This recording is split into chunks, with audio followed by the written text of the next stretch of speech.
Welcome back to Solo Mega Machine. What a week, and what an absolutely wild, unpredictable, and yet perfectly telling week for XRP and the entire crypto market. XRP is holding strong above that 2.60 mark. And here's the thing, the way this market is setting up, it doesn't look like it's slowing down. In fact, if momentum keeps building at this pace, we could be staring at a return to that $3 range before this week is even over. Now, before you roll your eyes and say, we've heard that before, let's take a step back because something just happened that eerily mirrors a historical setup from 2017. And anyone who lived through that run knows exactly what I'm talking about. Back in 2017, XRP got absolutely slammed and one of those fake out crashes that shook everyone out. It dropped over 53% in a single day. Panic everywhere. People dumped, retail fled, the usual chaos. But within just a few weeks, XRP exploded 6,000% into a god candle that burned itself into crypto history. It was one of the fastest, most aggressive recoveries the space had ever seen. Now, fast forward to what we just witnessed on Friday, a brutal, sudden dip that felt almost identical. Price collapses, market sentiment tanks, exchanges freezing up, fear through the roof. You know the pattern. But here's what's crazy. Within 24 hours, XRP regained $75 billion in market cap. That's not retail. That's something far bigger happening behind the scenes. So, could it happen again? Could XRP actually repeat 2017's move? Not by coincidence, but by design? Let's be real. Markets don't repeat perfectly, but they rhyme. And what's unfolding right now, technically, structurally, and fundamentally, looks like history trying to rhyme louder than ever before. And let's get something straight. This isn't about hype. The conditions that fueled that kind of explosive move before are showing up again, but this time with institutional power behind them. ETFs, regulatory clarity, Ripple's global integration, the banking license application. These aren't rumors. These are confirmed structural shifts that make 2017 look like child's play compared to what's coming.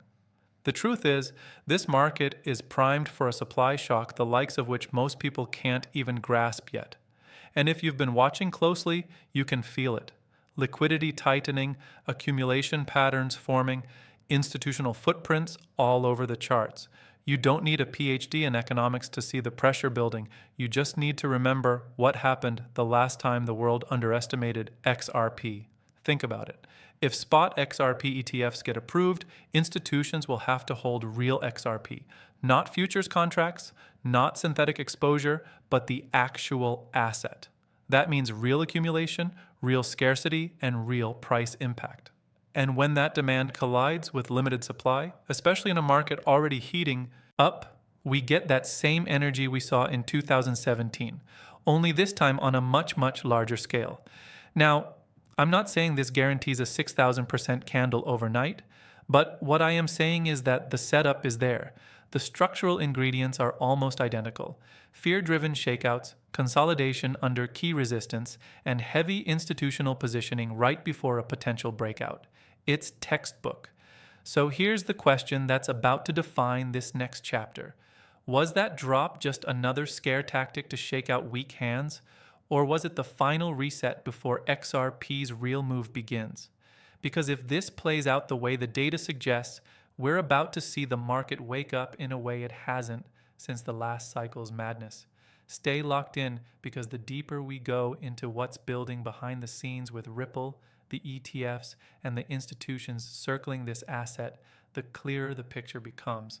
What's coming next might not just rhyme with 2017. It might rewrite it. Now, let's dig into the real engine behind what's coming, the ETFs, because this is where things get serious. What we're watching right now isn't retail hype. It's not social media chatter or influencer noise. This is a full-blown institutional setup. And once those spot ETFs go live, the mechanics of this market will change permanently. Here's why. Futures ETFs, they don't move markets the same way. They don't need to hold the actual asset. It's just paper trading, synthetic exposure. You can bet on price action, but you're not actually taking XRP out of circulation. Spot ETFs are a completely different beast. When institutions launch those, they must hold the underlying XRP, meaning they'll be forced to buy in custody massive amounts of it just to back the products they sell. That's what triggers a supply shock. And make no mistake, XRP's available supply is already thin. Most exchanges don't have deep liquidity. The real volume is fragmented across a handful of global platforms, and that's before ETFs start hoovering it up. So when these products hit the market, that demand collides head-on with limited supply, and the result is the kind of parabolic pressure that melts resistance levels like butter. JP Morgan actually put numbers to it. They estimated around $8 to $9 billion of pent-up demand for XRP ETFs sitting on the sidelines right now. That's not retail money. That's institutional capital waiting for green lights and regulatory clarity. When that dam breaks, it won't be a gradual trickle. It'll be a flood, and the market simply isn't prepared for that kind of influx. Now, look at what just happened during the recent crash. While the headlines screamed panic, XRP's market cap regained $75 billion in one day. That wasn't luck, that was accumulation. Smart money buying fear. Institutions quietly scooping up cheap XRP while retail ran for the exits. And that's how it always happens before a major move. The same exact pattern played out before the 2017 rally. The difference this time is scale. Back then, XRP had no ETFs, no institutional clarity, no legal victory, no banking partnerships. Now it has all of that and more. It's legally recognized as a non-security, meaning institutions can touch it without compliance. Nightmares. It has real-world adoption through Riplet and ODL corridors, and it's sitting at the intersection of global liquidity transformation, tokenization, real-time settlement, and cross-border payments. This is the kind of alignment we rarely see. Think of it like a compressed spring. Every regulatory milestone, every partnership, every court decision adds more tension. And eventually, that pressure has to release. The ETFs are the trigger, the spark that ignites everything that's been building in silence for the last 3 years. And here's where it gets interesting. When spot ETFs start buying XRP, they'll have to get it from somewhere. But how many coins are actually circulating freely between Ripple's holdings, long-term investors, and coins locked in escrow? There's not nearly as much liquidity as people assume. The moment institutions start competing to fill those positions, we'll see the price react faster and sharper than anyone expects. Now, skeptics say a move to $100 or $150 sounds ridiculous.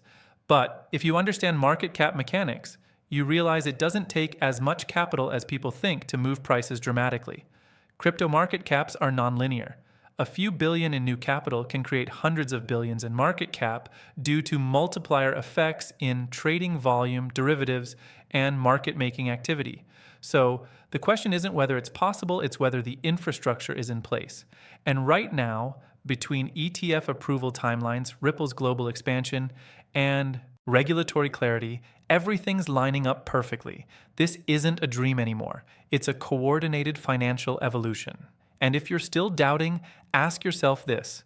When was the last time the biggest financial institutions on earth positioned themselves around a digital asset before retail caught on? Because that's exactly what's happening right now with XRP. Now, here's where things start to click together. Ripple's not just waiting for institutions to come in. They're literally building the roads those institutions will drive on. Every move Ripple's made over the last year has been surgical, and it's all been pointing toward one thing: institutional integration at the banking level. Let's start with the big one, Ripple's OC banking license. That's not just a legal checkbox. That's a ticket into the traditional financial system's inner circle. It means Ripple can now operate with the same privileges as banks when it comes to holding, transferring, and settling digital assets. That's enormous. You don't get that license to run a startup. You get it because you're building infrastructure the global financial system will eventually depend on. Think about what this enables. Ripple can now act as a custodian for institutional-grade digital assets, XRP, stablecoins, tokenized securities, even CBDCs down the line. This isn't theory. This is execution. It positions Ripple as the bridge between TradFi and DeFi. connecting the old world of centralized banking with the new world of blockchain-based settlement. And here's what most people are missing. Ripple doesn't have to compete with the banks. They're integrating with them. The entire model of Ripplet and ODL, on-demand liquidity, is designed to make banks faster, not replace them. And that's why the big players are getting involved. The likes of Fidelity, BlackRock, CK, and Nasdaq aren't entering crypto because they love decentralization. They're entering because they see efficiency and profit. Ripple gives them both. Now, look at BlackRock CK's role again. Larry Frink's entire narrative for 2025 is the tokenization of everything. He's been repeating it for a reason. That's where the next trillion-dollar wave is. And guess which company already has real-world corridors, liquidity bridges, and settlement infrastructure in place to make that possible? Ripple. When you look at Ripple's recent acquisitions like Mako, a Swiss-based custody firm, that's not just a random expansion. That's a direct move to take control of digital asset custody for institutions. Remember, Medico already partners with Citi, BNP, Paribas, and Societe Generale. That means Ripple now has its hands in the custody layer of European banking infrastructure. This is the kind of positioning that doesn't just create adoption, it locks it in. So let's put the puzzle together. You've got ETFS coming, which means massive buying pressure. You've got Ripple with a banking license and custody capabilities. You've got tokenization becoming the next mega trend with trillions in real-world assets preparing to move on-chain. And at the center of all that, you've got XRP, the only digital asset designed to settle institutional-grade transactions in real time. That's why people inside the industry are calling XRP the liquidity layer of the new financial system. It's not just a payment token, it's a bridge asset that can connect any currency, any asset across any network instantly. And that's exactly what institutions are looking for. They don't want hype, they want scalability, regulatory clarity, and enterprise-level reliability. Ripple provides all three. Now here's the thing, most of these partnerships and infrastructure deals aren't even fully public yet. Ripple plays a long game. They announce once the ink is dry, not before. But if you follow the breadcrumbs, the patent filings, the pilot programs, the banking relationships, you'll see the pattern emerging. Ripple's quietly setting the stage for full-scale institutional adoption. And this is where the narrative flips. Everyone keeps talking about ETFS as the main catalyst, but in reality, the ETFS are just the ignition switch. The real explosion comes when Ripple's infrastructure starts moving institutional money globally, when tokenized assets, stablecoins, and CBDCs begin settling through XRP rails. That's when you see true liquidity dominance. So if you're still thinking XRP is just another crypto, you're missing the entire picture.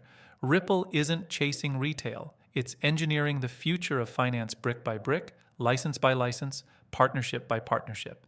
Now, let's zoom out and look at how the industry is reacting to what Ripple's doing. Because trust me, it's not going unnoticed. The silence you're seeing from other blockchain projects right now isn't confidence, it's panic. Everyone in this space knows Ripple just changed the game. When Ripple got that banking license and started positioning for custody, it sent shockwaves across the industry. You had analysts from Bloomberg and CNBC quietly admitting that Ripple might have outmaneuvered the rest of the market, not because of hype, but because they built something regulators can't ignore. That's a massive shift from just a year ago when everyone was doubting whether XRP would even survive the SEC lawsuit. Now you've got BlackRock, KK, Fidelity, and Vanguard circling the same territory, preparing their own infrastructure for tokenized assets. And what's hilarious is that they're essentially building around Ripple's foundation, because here's the uncomfortable truth for most of the crypto market. Ripple already solved the hardest part, liquidity and compliance. Every other project is now playing catch up. Even Ethereum, the so-called institutional darling, is running into problems. High gas fees, unpredictable settlement times, scalability issues. You think a trillion-dollar asset manager wants to deal with that? Not a chance. They need guaranteed performance and regulatory comfort. Ripple gives them both with ODL and enterprise-grade compliance frameworks that plug straight into the banking system. And then there's Solana. Fast, sure, but centralized to the core and constantly battling outages. Great for DeFi experiments, not for trillion-dollar cross-burst settlements. This is the difference between a speculative blockchain and a regulatory-ready payment network. Ripple's building for the long game, not the hype cycle. Now, here's what's fascinating. Major banks are starting to openly reference Ripple and XRP in institutional reports. Again, that's something we didn't see for years during the lawsuit era. HSBC, Santander, Standard Chartered, they're all connected to Ripple in some way, whether through trials, payment corridors, or shared partners, and the tone has changed completely. They're not treating XRP as a risky asset anymore. They're treating it as part of the future financial stack. Even the regulatory side is shifting after the SEC's defeat. The entire tone from Washington and global regulators has softened. We're seeing clearer guidelines coming out of the UK, EU, and Singapore about how digital assets will be classified. And XRP fits neatly into those frameworks. You can't underestimate how big that is. Institutions don't move until regulation is clear. And now it finally is. And look at what analysts are saying. Some of the same people who called XRP a dead coin back in 2021 are now calling it the most undervalued large cap crypto in the market. They're seeing the writing on the wall, the infrastructure, the partnerships, the real-world use cases. No other asset has that combination of legal clarity and institutional readiness right now. Meanwhile, the broader market's starting to catch hints. Tokenization of real-world assets is becoming the hot narrative, and Ripple was there years before anyone else. You've got BlackRock CK tokenizing money market funds, JP Morgan's Onyx division expanding its blockchain-based settlement systems, and Swift testing blockchain integrations for instant cross-border transactions. And what's the one protocol that can bridge all of these systems seamlessly? XRP. Now, here's where the domino effect kicks in. Once these major players start using Ripples as rails, even indirectly, liquidity will start flowing across borders in ways we've never seen. And when that happens, prices won't just go up, they'll reprick entirely because the market will finally recognize what it's been ignoring for years. That XRP isn't competing with crypto, it's competing with Swift, AC, and the traditional financial plumbing itself. So while the average trader is watching meme coins and Bitcoin ETFs, the institutions are quietly preparing for a total liquidity reset, one that revolves around XRP's technology. So here's where everything starts to connect. The infrastructure, the regulation, the partnerships, and the quiet accumulation that's been happening in the background. We're standing at the edge of a financial reset. And XRP isn't just part of that system. It's becoming the backbone of it. The signs are right there in front of anyone paying attention.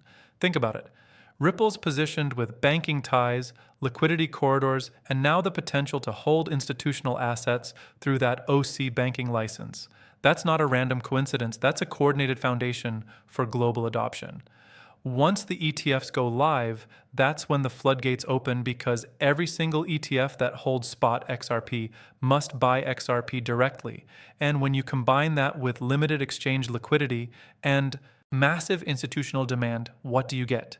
A supply shock that redefines price discovery entirely. We've already seen how fast XRP can move when the stars align.